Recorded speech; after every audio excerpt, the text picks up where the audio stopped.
Welcome back, Nick Lenz novel review. This is episode number 8 and Doubleshot number 3. Okay? First up is the novel adaptation of Star Wars The Force Awakens.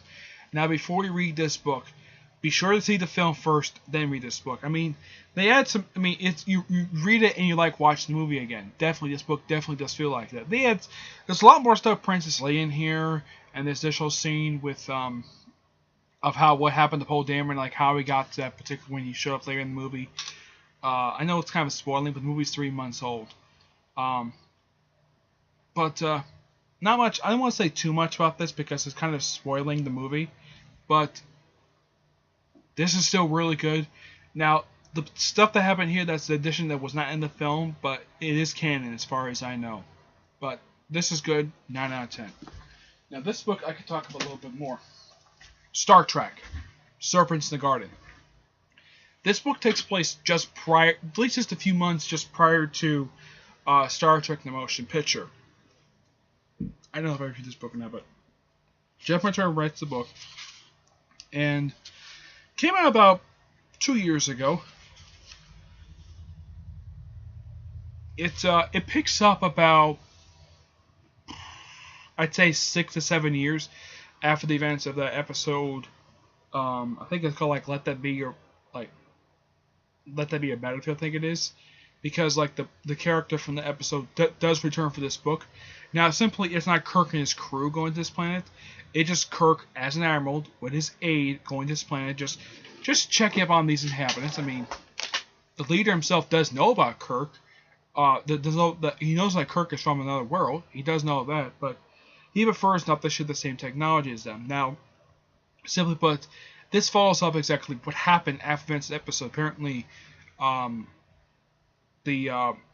Kirk's friend has become the leader of an actual like kind of like a big, humongous alliance against the villains of that episode, which included a single Klingon, which the Klingons were actually sort of advancing them, where they have an actual city and they have slave labor.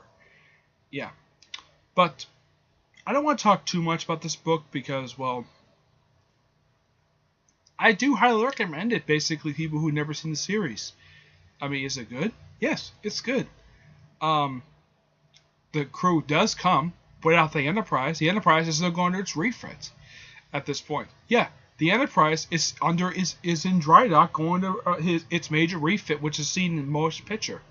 So you have this book, which I believe these books should be canon, because these follow up exactly what happened during the events of the series. I know some of the books get a little bit ignored, but this book should not be ignored, especially since if you love the original series and you like to see follow-up episodes. Now, the original series novels have known for doing this several times, where they've had novels where they pick up several years, the follow-ups to episodes that happened during the original series, and they follow what happened years later. Yeah. Next Generation doesn't do this too much. Titan kind of does that for Next Generation in a way, where they've done it a few times, where they've had books be follow-ups to what happened. Next Generation happened recently with the book Takedown, where it was a follow-up to an original Barclay episode. Yeah, I mean, there are some books that follow what happens in events in the movies, or some episodes, but original series books, a lot of them take place. A lot of them tend to be follow-ups to episodes that happen in the original series. This is like one of several books I've seen like this.